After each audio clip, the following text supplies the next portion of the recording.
What was your craziest, I thought about it and it happened story? When I was 17, a friend and I were driving around town in his 80-something Toyota Tercel. This car was a total piece of crap and had had a seriously loud knock in the engine for weeks. We had been out tooling around for maybe an hour and the knocking noise was getting to me. We're sitting at a red light in the center of a 3-lane road about 20 minutes from home when I exclaimed, "Wouldn't it be some crap if this piece of crap car just went bang and blew the hell up?" As the light turns green, my friend chuckled and said something like, yeah, that would suck." The car in front of us starts to move and my buddy pushes the gas and bang! That piece of crap threw a piston and died right in the middle of the road. He looked at me like, "What the frick did you do that for?" And we both laughed our butts off for a few seconds. We pushed his car into a nearby church parking lot with the help of a few onlookers and took the plates off and left it there. That was over a decade ago, and as far as I know, he never heard another thing about it. No idea what eventually became of that car. I worked at a Starbucks in a Lucky grocery store. We had a guy that would come in 4 to 5 times a week and get a small coffee. We'd give it to him for the refill price, and he'd sit in the store for hours. He was homeless and smelled pretty bad and was pretty scruffy looking with long hair and a beard, but he seemed nice enough. After like a year of this, the store manager came to me and told me that if I saw Nathan, the homeless guy, to call the store manager because he wanted to talk to him. That night I had a dream that I was at work and Nathan was there as well, but as an employee. Nothing super eventful about the dream until I went to work the next day and saw we had a new employee. He was sitting at the table in front of the Starbucks kiosk and one of my coworkers was talking to him. I didn't really pay much attention until my coworker called me over and said, "Doesn't he look completely different without his beard?" Mind blown. Apparently, my store manager figured out that if he was going to be chilling in the store all day, he might as well give him a job. He bought him some clothes, got him a haircut and a shave, a gym membership for showers, and started helping him look for a place to stay. I never really had a positive or negative opinion on the store manager before that point, but mad respect for that. 5 years later, Nathan still works there. He outlasted me. A few years ago, I was going to the grocery store with my dad and I asked him, "Is there any part of the body that can't get cancer?" "I don't know, we'll have to look it up later." Later, getting back into the car, we turn on the radio. It's Tuesday, which means it's time for our trivia fact of the week. The lens of the eye is the only body part that cannot get cancer. I really thought that story was going to end with one of you getting cancer of the right buttock or something. Me too, commenter. I was honestly kind of dreading whatever the outcome here was, but this is much better. I would never believe this story had happened if I wasn't present for it. When I was in high school, me and a buddy were driving back from Long Beach with his mum. About halfway home, this butthole starts riding his mum's rear bumper. She gets really nervous and tries to get out of his way by changing lanes. The jerk guns it and changes lanes around her, scaring the crap out of us and nearly forcing her into the center divider. Well, he gets in front of us and slows the frick down to like 1 mile per hour higher than we're going, and my friend's mum is almost in tears and is just screaming, "What the frick, butthole?" So my buddy goes, "Don't worry about it, Mom. We'll all laugh our butts off when he blows his tire and wrecks his car right now." The words had barely left his mouth when, boom! His left front tire completely blows and he tanks his crappy Nissan right into the K-rail. We had to swerve to avoid hitting him. Needless to say, it was an eerie ride home. Watching Jeopardy, the final Jeopardy subject was science. During the commercial break, I said, "I bet it's tungsten." The answer was tungsten. I had this at a pub quiz once. The quizmaster explained that in the next round each question would be a line from a song and the answer was the next line of the song. Before a single line was read out, I wrote, "Caught in a landslide, no escape from reality," in the answer space for question 1. I was right. I had a recurring dream when I was a little kid. I would be sitting on my dad's shoulders and would be walking down this really narrow hallway. For some reason I had this inherent knowledge that there were monsters in it, but my dad kept them away. The dream always ended before we got out. When I was 5, I had the same dream except we got to the end of the hallway and my dad just suddenly disappeared. I looked for him for a while, but to no avail. I woke up and found out he had died while I was sleeping. When I was 11, my grandpa had been sick for a while and he was in the hospital. One weekend I was at a friend's place about an hour and a half from home. Everything was fine, but I suddenly just knew something wasn't right. I called my mom and she assured me that everything was fine and my grandpa was stable. I still convinced my friend's mom to drive me home right away though, and I made her drive me to my grandparents instead of home. Sure enough, when I got there, my whole family was there and my grandpa had just passed away. I found out afterwards that when I'd called my mom, it had just happened about 5 minutes before, but she didn't want to break the news to me over the phone. When I was in first grade, we were playing a Jeopardy-style game with actual buzzers. The rules of the game were that if you buzz in too early, you have to answer the question anyway and don't get another chance at it. Well, a question had just finished and it was that transition period between questions. As soon as the teacher was about to say the first word of the next question, I hit my buzzer unknowingly. My teacher stopped herself from reading the question and looked at me for an answer. I said, "Triangle." I was right. I was about 6 years old and playing with my brand new pet bunny rabbits that my dad bought for me after church. I turned to him and said, "Daddy, I'm glad that you and Mummy are still married. So many of my friends' parents are divorced." My dad responds, "Actually, there's something we need to talk about." And that's how I learned my parents were getting divorced. I fell in love with a girl freshman year of college and we were together until the end of sophomore year. We reached a breaking point because she came from a very traditional Indian family, and she was very in favor of being married young. I loved her like crazy, but at the same time I knew I wasn't ready for all that she was hoping for, and I didn't think it was fair to keep getting her hopes up that way. I was 20 years old and I'd never had a job for God's sakes.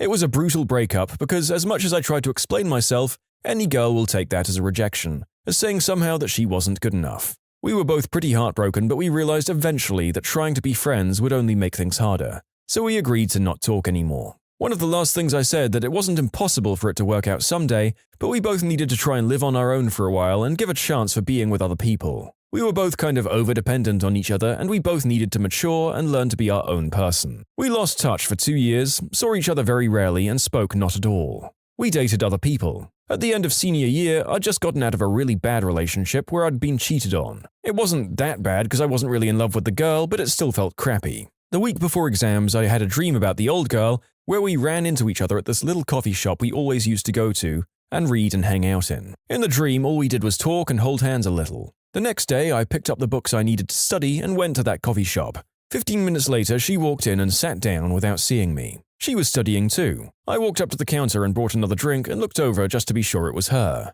I couldn't believe it. She saw me and of course at that point it was impossible not to say hello. We talked for 2 hours. She had had some bad relationships too. We found out we had gotten jobs in the same city. We didn't hold hands because that would have been bizarre, but we could both feel it. Dated, married, been together 5 years. I don't believe in God, but I still can't believe how perfectly things worked out. A lot of these are about speaking disasters or tragedies into existence, or coincidences of those nature, so it's nice to get another cute one in.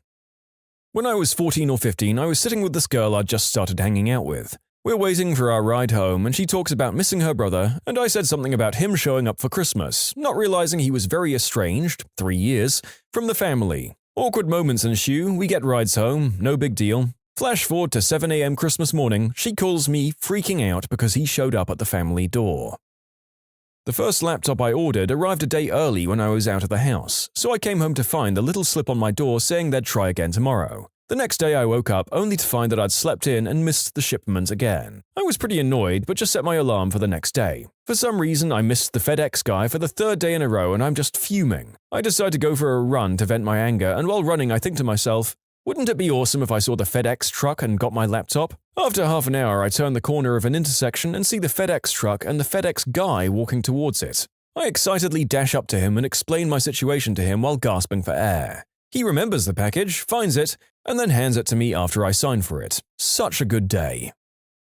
Sitting in class, Professor pulls up Windows Media Player to play us a video on improper call signaling. He pauses with the mouse hovering over Resume Previous Playlist button, and I think, oh crap, what if it's adult flicks? That'd be hilarious. Turns out it was more than just that. It was some intense butt action with a ridiculously huge marital aid. I laughed very hard. My friend showed me a picture of his new girlfriend. I told him, "Damn, Ronald, once she realizes she's too hot for you, it's over, man." She broke up with him the next day. He has looked at me accusingly ever since. Sitting at lunch with some change, I asked my friend, "How many times on average do you think I'd have to toss these coins for them to all land on heads?" I had about 7 or 8 coins. He starts getting into the math required and thinking out loud about it. I comment, I bet it's just 1, and I toss the coins. They all end up heads. Yeah, I was right. It was only 1. During post-party night walking, I told a friend who was walking on the empty road, "You're going to die." For the first time in his life, he listened to me, did a step to his left, and got back to safety. 2 seconds later, a car traveling at more than 130 kilometers per hour came out from nowhere and plowed through the space he had been standing in 2 seconds prior. Final Destination 6. I mean, he's still gonna die now. You can submit your own stories to be featured here on the channel. The story submission link is in the description below. And if you want to listen to some vibey music in the background, check out Easy Mode, also linked below, and subscribe. I was about 8. My teacher had asked me to deliver an envelope of some sort to the principal's office in the middle of the school day. My school had at its center a single long hall, with my classroom near one end and the principal's office at the other. As a child, the hall seemed absurdly long, like a mile. Class was in session, so I was walking down this hall all alone, my footsteps echoing, quite surreal. It suddenly occurred to me that I was walking quite close to one wall, and that if a teacher were to fling open their doors, I'd be knocked silly. Just then, a teacher flung open her door, knocking me silly. These were big, old, heavy doors, and the energy transfer to my head was significant. In my memory, both my feet left the ground, though this seems unlikely in retrospect. I landed on my butt and was momentarily stunned. Our eyes locked, the teacher's and mine, for an instant, then I burst out laughing uncontrollably. The synchronicity struck me as hilarious. Even the pain of being cold-cocked by a massive school door couldn't suppress my hilarity. I believe my reaction led the teacher to believe I'd suffered brain damage. It took quite some time to convince the various concerned school officials that I was unharmed, if silly. I was talking with a group of friends outside of an Expendables show in Santa Cruz. We were smoking cigs and making jokes when one of my buddies gets our attention and says, "Watch this, I'm gonna pull this girl's shirt down with my mind." He made a funny concentrating face and we all laughed and looked at the girl about 15 feet away from us on the porch. She was mid-conversation with what looked like a good friend, who was male, and slowly but surely her loose top slid over. With each hand motion or exclamation, her top inched over slightly. After about a minute and a half, her right fun chest bit was fully exposed. We cheered and laughed and couldn't believe it. The guy who was talking to her noticed but was too embarrassed to say anything. She finally put it away when some chick from a nearby table made a comment about it so loud that she took notice. But she was standing there with one of her tots out for a good few minutes. By the end of it, everyone on the porch was looking at it. She was a really hot girl with a great mid-sized rack, so I guess that happens a lot. People staring. I kinda felt bad because she got really embarrassed, but wow, it was funny. In college, I was watching Eurotrip with my buddy. The Pope had been sick, and during the part where they make Vatican City think the Pope is dead, I turned to my friend and said, "Man, wouldn't it be weird if the Pope died while we were watching this?" His time of death was almost exactly then. I found out the next day. In short, I killed Pope John Paul II. Wait until the Catholics hear about this one. You're in for it, Buster. Every time I say, "I thought, insert celebrity name here, was dead," they die 3 days later. Unfortunately, I have to actually believe they were dead. I've said I thought Tom Cruise was dead about 7 times and nothing has happened. I'm really sorry about Johnny Cash, though. Quickly, someone convince this person that James Corden is dead. Stat! Oh, I'm kidding. Mostly. Not really pre-thought or said, but it was the craziest thing ever. My friend and I were at Fridays, and he was being super rambunctious and obnoxious while eating his salad. For some reason, he thought it would be a good idea to poke a tomato with his fork and then fling it at me as hard as he could. Drawing his fork up past his shoulder, my friend seriously whipped his tomato across the table with all his might. My first reaction was to sort of turn my head, anticipating the thwack sound the wet vegetable would make as it hit me. But that sound never came, there was no sudden thud and no tomato hit me. I sat there fork in hand wondering what the frick happened. Somehow that giant hunk of tomato had zoomed across the table and stuck itself onto my fork in the exact same way it was on his. Had we been professional lacrosse players planning the perfect pass, we could never have executed it as flawlessly as had happened. It was the most beautiful demonstration of Newtonian physics my then 17-year-old self had ever experienced. And yes, a tomato is a fruit. I made an error. But guess what? I'm not changing the story.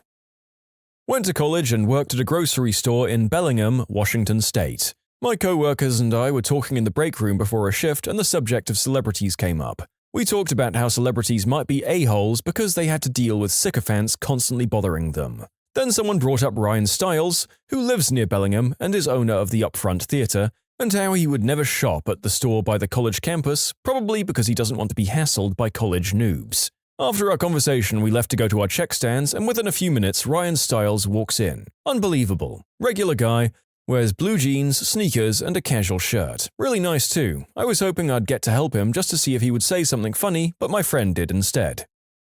About 7 years ago, I was still in high school and living with my mum, my brother, and my younger sister. My parents got a divorce about a year and a half before, and my dad kind of screwed us. My mum was unemployed, but going back to school with less than a year of schooling left. She was 48 at the time. We had no money, no food, no nothing. We've always been a poor family growing up, so it wasn't anything new. Unfortunately, we couldn't live where we were living anymore and had to move. This was the first move without my dad, so it was kind of the toughest. I remember day after day, my mum would cry wondering how she would feed us, move the house, care for us, get money for bills and other things. I remember asking her what we were going to do or how we'd pay for anything. She had no answer. She went to get the mail a day after. She always avoided the mailbox because of bills, and when she did, she found a letter with a check in it for $6,000. She was employed at an insurance firm where she'd met my dad some 20 years earlier, and as a perk for working there, you're given stock options. My mum forgot about the stock options, and they tracked her down 20 years later to give her the money, and single-handedly saved us from being homeless.